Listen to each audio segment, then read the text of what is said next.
Bienvenidos una vez más a Fuera del Aire. Yo soy Cristel Guzmán y bueno, ha llegado el momento en donde nos ponemos a analizar un poquito más a fondo esos temas que han dado mucho de qué hablar a lo largo de los últimos días. Así que yo los invito para que le vayan dando like, se vayan suscribiendo, compartan, para que esta familia se haga cada vez más grande y sigamos creciendo. Y bueno, sin más, es momento de que vayan por su cafecito para que se sienten, se relajen y nos sentemos a platicar de los temas del momento.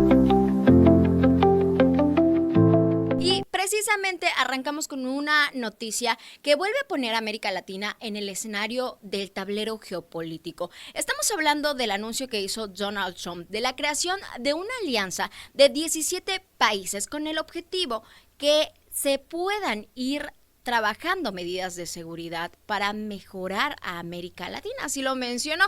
Describió que el narcotráfico está siendo clave en su lucha y también el formar un escudo de las Américas sería parte esencial de la estrategia. El anuncio se hizo durante una de las cumbres celebradas en su club de golf en Doral, Florida. Ahí reunió a una docena de presidentes y líderes geopolíticos afines a su visión política. Entre los invitados estuvieron figuras como Nayib Bukele, presidente de El Salvador, también Javier Milei de Argentina y Daniel Noboa de Ecuador. Tres de los presidentes que han enfocado sus campañas políticas en la lucha contra la delincuencia. Además de ellos, además de estos mandatarios, también se tuvo la presencia de otros países como Costa Rica, Paraguay, Panamá, Honduras, Guyana y Trinidad y Tobago. Sin embargo, hubo la ausencia de dos poderosas naciones que llamaron la atención, México y Brasil, dos de las economías más grandes de la región y también dos países clave en las rutas que se tienen del crimen organizado. Donald Trump fue particularmente duro al referirse de México, describió al país como el epicentro de la violencia de algunos cárteles y aseguró que estas organizaciones están detrás de buena parte del derramamiento de sangre en el continente americano, según las palabras del mandatario, bastante fuertes. Incluso fue más allá al afirmar que los cárteles prácticamente están dirigiendo al país. Una de estas notas que han dado muchísimo de qué hablar y han generado fuertes reacciones, pero la propuesta no se queda solo en fundar este escudo de las Américas en una cooperación policial de muchos países. Trump habló abiertamente de poder utilizar fuerza militar letal contra algunas organizaciones y sus redes, lo que plantea una pregunta bastante fuerte pero inevitable. Si estamos enfrente de un cambio de estrategias regionales para luchar contra la delincuencia o esta es una nueva fase de presión política que está poniendo Washington sobre toda América Latina sin que se den cuenta. La iniciativa ha sido presentada como parte del Escudo de las Américas, un proyecto impulsado por la administración de Donald Trump para coordinar los esfuerzos de seguridad entre los gobiernos afines, pero para varios analistas internacionales este esquema también tiene otra lectura. Podría representar un intento de reconfigurar la influencia de Estados Unidos en el continente, algo que muchos comparan incluso con una actualización moderna de la vieja doctrina Monroe, aquella idea histórica de que América Latina forma parte del área de influencia estratégica de Washington, reafirmando el liderazgo estadounidense y creando un espacio donde se prioricen países con afinidad ideológica y estratégica con la administración de Donald Trump. Además del combate a las drogas, la coalición Escudo de las Américas también tendría otros objetivos, como por ejemplo, combatir el tráfico de personas, coordinar políticas migratorias e incluso discutir temas estratégicos con la seguridad, como la seguridad del Canal de Panamá, al que Donald Trump le había echado el ojo desde hace mucho tiempo. Trump incluso adelantó que buscará acuerdos con algunos de estos países para recibir migrantes deportados desde Estados Unidos, lo que ampliaría el alcance político de esta alianza. Con un discurso muy duro, esta iniciativa dejaría varias preguntas o preocupaciones sobre la mesa. Primero, ¿puede esta estrategia regional ir en contra de la delincuencia y funcionar sin incluir a México? Segundo, ¿qué tan sostenible será esta alianza basada en afinidades ideológicas y no necesariamente en los consensos regionales? Y tercero, y quizás la más importante, el problema de la delincuencia tiene raíces profundas en las desigualdades, la corrupción y las economías ilegales. La respuesta militar realmente va a ayudar a resolverlo, teniendo en cuenta la historia que hemos vivido? Porque si algo ha demostrado la historia en América Latina es que la guerra contra las drogas rara vez termina como empezó y casi nunca con soluciones simples. Y hablando de estos problemas que no reconocen fronteras, la siguiente nota nos lleva a otro desafío global que está poniendo una alerta sobre la economía. El petróleo se disparó. Ahora es necesario poner sobre la mesa este tema porque la realidad está terminando golpeando a los bolsillos de todos. Mientras en Medio Oriente crece la tensión de Estados Unidos e Irán, el precio del llamado oro negro está subiendo con mucha fuerza. Pero para que se den una idea, el barril de petróleo llegó a venderse cerca de los $120, algo que no se veía desde hace mucho tiempo. Y aquí viene una pregunta importante. ¿Por qué una guerra de miles de kilómetros puede terminar afectando lo que pagamos en petróleo? El problema está en el punto del mapa y es que hay un lugar llamado Estrecho de Hormuz. Es un paso marítimo entre Irán y Omán, en donde normalmente cruzan casi una quinta parte de los buques con petróleo del mundo.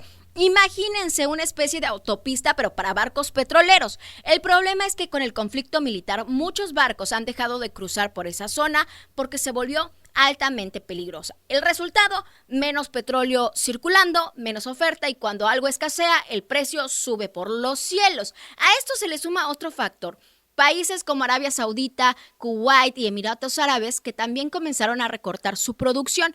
Entre el conflicto, el cierre del estrecho y los ajustes de producción, el mercado energético en alerta, también estamos teniendo resultados tangibles que se muestran en los precios. El petróleo superó los $100 por barril y en algunos momentos llegó a dispararse hasta el 29%. Y aunque México produce petróleo, la gasolina que compramos en las estaciones sigue dependiendo del régimen de los precios internacionales. Es decir, si el petróleo sube en el mundo, tarde o temprano también va a subir aquí. Además, cuando hay conflictos internacionales fuertes, el dinero suele moverse hacia las economías consideradas las más seguras. Esto ya empezó a notarse. El peso mexicano rompió la barrera de los 18 pesos por dólar, algo que no veíamos desde principios de año. Y cuando el peso se debilita, importar cada cosa cuesta más. Esto puede empujar nuevamente la inflación justo cuando el Banco de México estaba intentando bajarla. En pocas palabras, el conflicto que se vive en Medio Oriente puede terminar afectando tres cosas en México: el precio de la gasolina, el valor del peso frente al dólar y el costo general de muchísimos productos. Porque en un mundo globalizado, la economía funciona como un efecto dominó. Se mueve una ficha y las demás tarde o temprano también caen. Y mientras el mundo está enfrentando estas tensiones económicas y conflictos internacionales, hay otros cambios que también están ocurriendo dentro de las sociedades que están generando un debate importante. Y ahora les tengo una noticia que parece salida de ciencia ficción, pero la verdad viene desde uno de los laboratorios más importantes a nivel internacional. Y es que un grupo de científicos de la Universidad de Granada en España logró algo sorprendente: crear una córnea artificial usando escamas de pescado. Sí, literalmente escamas de pescado. La córnea es una parte fundamental del ojo. Es la capa transparente que permite que la luz entre y que podamos enfocar correctamente lo que vemos. Cuando esta estructura se daña por infecciones, accidentes o enfermedades, la visión puede deteriorarse gravemente e incluso perderse por completo. En muchos casos, la única solución es un trasplante de córnea. El problema es que, como ocurre con muchísimos órganos, no hay suficientes donantes para todos los pacientes que necesitan un trasplante de córnea. Ahí es donde entra esta investigación. Los científicos de Granada descubrieron que las escamas de cientos de peces, como la carpa, tienen características muy parecidas a las que se necesitan para generar una córnea artificial. Son transparentes, son resistentes, son biocompatibles y además muy fáciles de conseguir. En otras palabras, un material natural, accesible y mucho más barato que otros implantes médicos. Los resultados en laboratorio y en pruebas con modelos animales han sido bastante prometedores. Lo interesante de este descubrimiento es que no solo abren una puerta para la medicina, sino que que también abren el acceso para muchos tratamientos, porque una de las grandes barreras en los trasplantes de córnea es el costo y la disponibilidad de los donantes. Si esta tecnología logra avanzar hasta los ensayos en humanos, podría ayudar a reducir las listas de espera y devolver la vista a miles de personas en el mundo. Historias como estas nos recuerdan lo importante que muchas veces las soluciones a los problemas médicos más complejos pudieran estar en los lugares menos esperados. En este caso, en algo tan cotidiano como la escama de un pescado. Y eso también habla del poder de la ciencia cuando se combina con credibilidad, creatividad y con la necesidad de resolver problemas reales. Y después de mirar a la ciencia y a los avances médicos, también es momento de regresar a la política y a la economía, porque hay decisiones que también están marcando el rumbo del país y es importante que los bolsillos vayan fuertemente sujetados. Últimamente han sentido seguramente ahí en casita que ir al mercado sale cada vez más caro. Y no es solo percepción. Los datos más recientes del INEGI confirman que la inflación en México volvió a subir y ya rebasó el 4% anual. Puede parecer un número pequeño, pero en realidad significa que el dinero alcanza para menos. Una de las principales razones de estos aumentos está en las frutas y en las verduras. Por ejemplo, el jitomate subió más del 22%, el limón casi el 26%, la papa es 20% más cara y el tomate verde aumentó cerca del 19%. Es decir, justo los ingredientes que están prácticamente en las comidas de todos los días. Por eso también empezaron a subir los precios en los negocios locales, loncherías, fondas, taquerías y lugares de comida corrida que tuvieron que ajustar sus precios para cocinar también los productos y que ahora se están viendo en un estrecho en donde todo se volvió más caro. Otro producto que también registró un aumento fue el de los cigarrillos, con un incremento cercano al 2.3%. Y cuando sumamos los alimentos, las bebidas, el tabaco y el aumento anual, pues ya el aumento va más del 6%. Estos números todavía no reflejan completamente el impacto de la guerra entre Estados Unidos e Irán.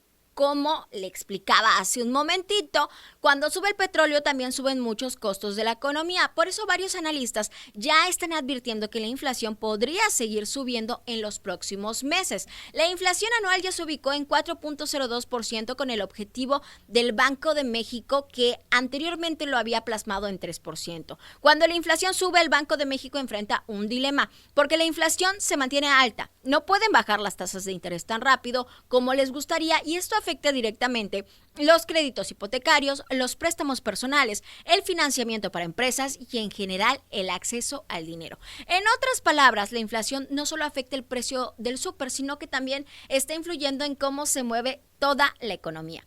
Cuando los economistas hablan de inflación, hablan de porcentajes, pero para la gente la inflación se entiende de otra manera.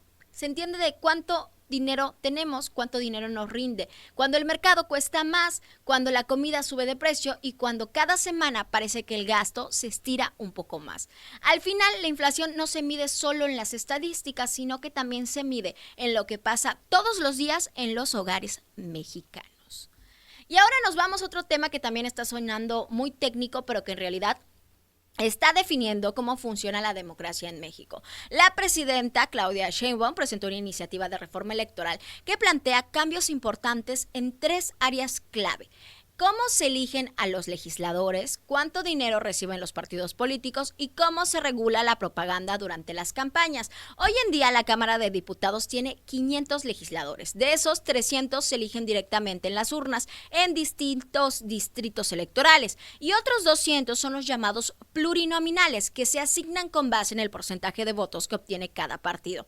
Actualmente, esos lugares se reparten mediante listas que los partidos entregan antes de las elecciones. Pero la reforma quiere cambiar ese sistema. La propuesta es que los lugares ya no se asignen por lista, sino que se vayan otorgando a quienes compitieron en las elecciones y perdieron, pero obtuvieron muchísimos votos. A esto se le conoce como un sistema de los mejores perdedores.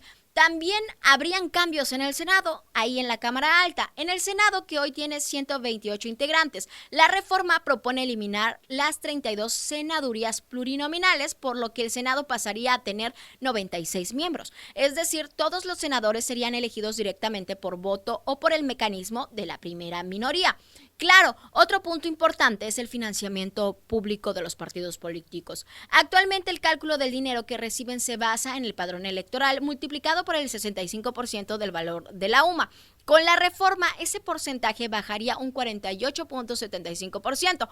En pocas palabras, los partidos recibirían menos recursos públicos. La iniciativa también está tocando un tema muy actual: la inteligencia artificial.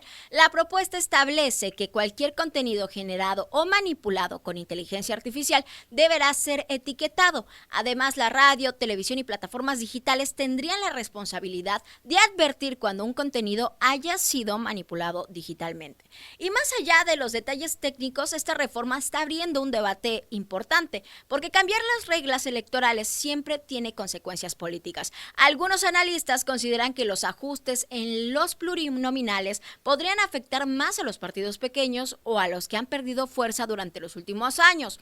Otros señalan que reducir el financiamiento público puede ayudar a abaratar la política, pero también podrían obligar a los partidos a buscar más recursos privados. Y también hay temas que la iniciativa no está abordando, como los límites de sobrerepresentación en el Congreso o el transfugismo político, que es esta acción que hacen los políticos de abandonar el partido cuando ya fueron elegidos sin renunciar al cargo, pero para unirse a otra fuerza política o incluso declararse independientes. En resumen, lo que está sobre la mesa no es un cambio menor, es una propuesta que modifica la forma en la que hoy se está construyendo el poder político en México, y cómo está ocurriendo con las reformas electorales. También se abre un debate que todavía está comenzando de si estamos o no estamos haciendo las cosas bien. Y mientras el país discute estos cambios en las reglas políticas, siguen ocurriendo historias que también están marcando el rumbo de nuestra sociedad. Este fin de semana, miles de mujeres salieron a las calles en distintos países de América Latina para conmemorar el Día Internacional de la Mujer, una jornada marcada por la denuncia de la violencia de género, la exigencia de los derechos laborales y reproductivos y la visibilización de los feminicidios que siguen golpeando a distintas regiones del mundo. Las movilizaciones del 8 de marzo volvieron a recordar que, a pesar de los avances en igualdad, muchas de las demandas del movimiento feminista siguen siendo urgentes. En México, las movilizaciones también volvieron a poner sobre la mesa una realidad que sigue siendo preocupante. De acuerdo con datos del INEGI, alrededor de 10 mujeres son asesinadas cada día en nuestro país. Y las cifras sobre violencia reflejan un problema más profundo. Según la encuesta nacional sobre la dinámica de las relaciones en los hogares, 7 de cada 10 mujeres mayores de 15 años han sufrido algún tipo de violencia a lo largo de su vida. El análisis muestra que las formas de violencia más comunes son violencia psicológica, presente en más del 51% de los casos, violencia sexual cercana al 50% de los casos, violencia física con más del 34%, además de violencia económica, patrimonial y discriminación. Es decir, la violencia contra las mujeres no se limita a los casos más extremos. También aparece en relaciones personales, espacios laborales y también en los entornos cotidianos. Uno de los momentos más conmovedores de la jornada de este fin de semana ocurrió cuando una pequeñita llamada Ivana, de apenas 9 años, tomó el micrófono durante una de las movilizaciones en la Ciudad de México. Estaba vestida de princesa y acompañada de su madre. Ahí tuvo el valor y contó públicamente que fue víctima de abuso sexual cuando tenía 5 años. Su agresor está actualmente en prisión, pero todavía no ha recibido sentencia. Entre lágrimas, Ivana pidió justicia y dijo: las niñas no se tocan, no se violan y no se matan. Lo dijo frente a miles de mujeres. La respuesta fue inmediata. Todas comenzaron a gritar: no estás sola. El testimonio de esta niña puso sobre la mesa uno de los temas que más se repitieron en las movilizaciones de este año: la necesidad de proteger a las niñas, niños y adolescentes de los abusos sexuales y la violencia. Y es que los datos internacionales también reflejan la gravedad de este problema. De acuerdo con la UNICEF, México se encuentra entre los países de América Latina y el Caribe con mayores niveles de violencia sexual contra menores de edad. El organismo señala que el 13% de las mujeres entre 18 y 29 años sufrieron algún tipo de abuso sexual antes de cumplir los 18 años. Además, estudios muestran que la disciplina violenta contra menores sigue siendo una práctica extendida y general, incluso en los entornos familiares. En otro reporte también se informó del rescate de más de 60 víctimas por parte de la Interpol que habían sido víctimas de abuso sexual infantil en distintos países, entre ellos México. Más del 80% de las víctimas eran niñas de entre 13 y 15 años, y entre los presuntos responsables habían familiares, conocidos, educadores e incluso turistas extranjeros. La violencia no es el único problema que enfrentan muchas mujeres. Una encuesta realizada por El País reveló que 1 de cada 3 mujeres mexicanas ha sufrido discriminación laboral por ser mujer. Y cuando se les preguntó cuáles fueron los principales obstáculos para desarrollarse profesionalmente, las respuestas fueron acoso laboral o sexual y discriminación de género, así como responsabilidades del cuidado que recaen de forma desproporcionada sobre las mujeres. Para muchas, el mayor problema de su vida cotidiana sigue siendo una combinación de violencia, acoso e inseguridad. Cada 8 de marzo se repiten las marchas, las consignas y los reclamos, pero también se repiten las cifras que muestran que la violencia contra las mujeres sigue siendo una realidad en muchos países de la región. Por eso, para miles de mujeres, el 8 de marzo no solo es una fecha conmemorativa, sino también es un recordatorio que todavía hay derechos que defender, violencias que denunciar y justicia que exigir. Y mientras las calles se ponen moradas y se alzan las voces para exigir cambios sociales, hay otras decisiones que también están marcando a los adolescentes. Nos vamos a otro tema que también preocupa cada vez más a los especialistas en salud y a las autoridades aquí en Yucatán, y estamos hablando del crecimiento del consumo de drogas sintéticas, particularmente del llamado cristal. De acuerdo con los datos recientes del Sistema de Vigilancia Epidemiológica de las Adicciones, los estimulantes de tipo anfetamínico están siendo de los principales que se han convertido en una droga de mayor impacto en la entidad.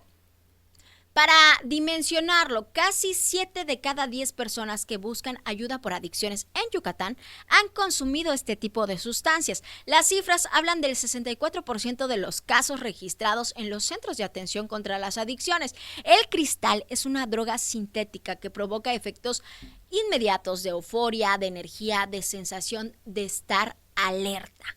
Pero esos efectos duran poco. Detrás de esa sensación inicial vienen consecuencias mucho más graves: daño cardiovascular, problemas neurológicos, lesiones cerebrales, deterioro psicológico y en muchos casos una dependencia muy rápida a la droga.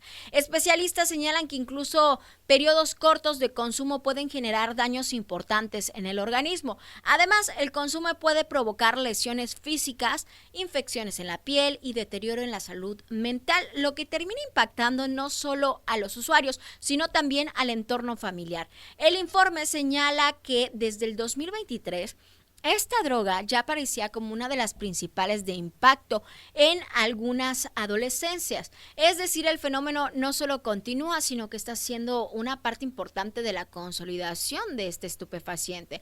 En contraste, hay otras sustancias que también aparecen con altos porcentajes, pero menores. El alcohol con el alrededor del 13.8%, la cocaína con el 12.6% y otros depresores con un poco más del 7%. Es decir, los estimuladores sintéticos superan por mucho a otras drogas tradicionales. Algo que también llama la atención en el reporte es cómo comienzan muchas adicciones. Las principales drogas de inicio siguen siendo las legales: el tabaco, el alcohol y la marihuana, que también aparece en algunos de los estudios. Es decir, muchas historias de adicción comienzan con sustancias que son socialmente normalizadas. Después de algunos casos, los usuarios avanzan, migran hacia drogas más fuertes, como son las sustancias relacionadas con los estupefacientes. Es decir, a nivel nacional, los datos muestran que 6 de cada 10 personas que buscan tratamiento lo hacen por consumo de estimulantes tipo anfetamínico. Es decir, estas drogas sintéticas ya se están convirtiendo en el principal problema de adicciones en nuestro país. El informe también menciona un fenómeno que comienza a observarse como un consumo recurrente. Aunque los números todavía son bajos, la región tiene que poner las alertas. Las autoridades sanitarias consideran importante documentar los casos desde ahora para evitar que la crisis que ha golpeado a Estados Unidos se replique en México. En Yucatán, cerca del 0.7% de las personas atendidas en los centros contra las adicciones han reportado haber consumido esta sustancia alguna vez en su vida. Las cifras sobre drogas muchas veces se presentan como estadísticas frías, pero detrás de cada número hay historias familiares, jóvenes que perdieron el rumbo y comunidades que enfrentan un problema complejo. Porque el consumo de drogas no es solo un tema de seguridad, es también un tema de salud pública, prevención, educación y oportunidades para los jóvenes. Y entender cómo se están transformando estos movimientos en el mapa de las adicciones es el primer paso para enfrentar un problema que poco a poco irá tocando la puerta de Yucatán. Y mientras las autoridades enfrentan estos desafíos en salud pública y seguridad, hay otros fenómenos que también están generando preocupación. Hablemos de un tema que cada vez se escucha más en las conversaciones de quienes viven en Mérida y en los municipios cercanos, que es el precio de las rentas. Y es que en los últimos años encontrar una casa o departamento accesible se ha vuelto cada vez más complicado. Antes era un escenario bastante fácil. Y ante esto, los diputados de distintos partidos en el Congreso del Estado presentaron una iniciativa que busca poner un límite al aumento del precio en las rentas de las viviendas. La propuesta plantea que los incrementos ya no dependan únicamente de la decisión del propietario, sino que estén ligados al comportamiento de la inflación. Es decir, que las rentas no puedan subir por encima de lo que marca el aumento general de precios en la economía. El debate surge en un momento en el que el mercado inmobiliario aquí en Yucatán ha cambiado la forma de adquirir vivienda de forma acelerada. De acuerdo con datos de la Cámara Nacional de la Industria de Desarrollo y Promoción de Vivienda, en el estado existen actualmente un déficit de alrededor de 35,000 viviendas populares. Esto significa que miles de familias necesitan vivienda, pero simplemente no hay suficientes opciones accesibles para tenerla. Parte del problema tiene que ver con el crecimiento que está teniendo la ciudad de Mérida. En los últimos años, la ciudad ha recibido oleadas de migración, principalmente de personas que buscan la seguridad, oportunidades económicas o un mejor entorno de vida. Este fenómeno ha aumentado la demanda de la vivienda, lo que inevitablemente ha empujado los precios hacia arriba. Para dimensionarlo, algunos datos muestran que el precio de la vivienda aquí en Mérida ha aumentado cerca del 80% en los últimos 15 años. Y en ciertas zonas del norte de la ciudad, las rentas que antes se encontraban entre 8,000 o 10,000 pesos, por ejemplo en 2020, hoy pueden alcanzar entre los 12,000 y hasta 18,000 pesos al mes. Para muchas familias, esto significa que una gran parte de su ingreso mensual termina prácticamente destinado a pagar la renta. El aumento de los precios también ha generado otro fenómeno. Municipios cercanos como Humán, Canacín, Concal, Progreso o Motul se han convertido en lo que algunos especialistas llaman como las ciudades dormitorio. Es decir, lugares en donde muchas personas viven porque la renta es relativamente más barata, pero deben trasladarse todos los días a zonas alejadas para poder trabajar. Esto ha cambiado la dinámica urbana de la región y también ha generado mayor presión sobre el transporte, los servicios y el desarrollo urbano. La propuesta presentada plantea reformar el Código Civil y la Ley de Vivienda del Estado para establecer que el aumento de las rentas tengan un límite. El objetivo, según los promotores, es evitar incrementos desproporcionados y dar mayor estabilidad a quienes rentan viviendas. El tema de la vivienda se ha convertido en uno de los grandes desafíos de las ciudades que crecen rápidamente y Mérida está viviendo las consecuencias, porque cuando el desarrollo económico llega acompañado de alzas aceleradas en los precios de la vivienda, surge una pregunta que tenemos que hacernos. ¿Quién puede realmente quedarse a vivir en esta ciudad? El debate sobre las rentas en Yucatán apenas está comenzando y seguramente será uno de los temas que van a estar marcando la discusión urbana en los próximos años. Y así es como estamos llegando al final de este episodio. Hoy hablamos de conflictos internacionales que mueven la economía a nivel mundial, de decisiones políticas que pueden cambiar la forma en la que funciona nuestra democracia, de avances científicos que abren nuevas posibilidades para la medicina y también de otros desafíos sociales que siguen marcando la vida de nuestras comunidades, desde el aumento de la inflación que se siente en el mercado y en la mesa de las familias, hasta el encarecimiento de las viviendas en ciudades que crecen más rápido de lo que alcanzan a adaptarse. También hablamos de temas que nos recuerdan que detrás de cada cifra hay historias humanas, la lucha de miles de mujeres que salieron a marchar el pasado 8 de marzo o la preocupación por el consumo de drogas sintéticas que comienza a afectar cada vez más a los jóvenes. Al final, las noticias no son hechos aislados, son piezas de un mismo rompecabezas que nos habla del momento que estamos viviendo hoy como sociedad. Para poder entender este contexto es justamente que necesitamos hablarlo, debatirlo, y para eso está este espacio Fuera del Aire, para mirar más allá de lo que dicen las noticias, para hacer preguntas, para conectar con historias y muchas veces para poner la realidad sobre la mesa y formar parte de la conversación. Yo soy Cristel Guzmán, esto es Fuera del Aire, nos veremos en un siguiente episodio. Les invito a darle like, a compartir y sobre todo a estar siempre presentes. Hemos llegado a la parte final de este espacio. Recuerden que la información no termina cuando se apaga el micrófono, comienza cuando la discutimos entre todos. Hasta la próxima.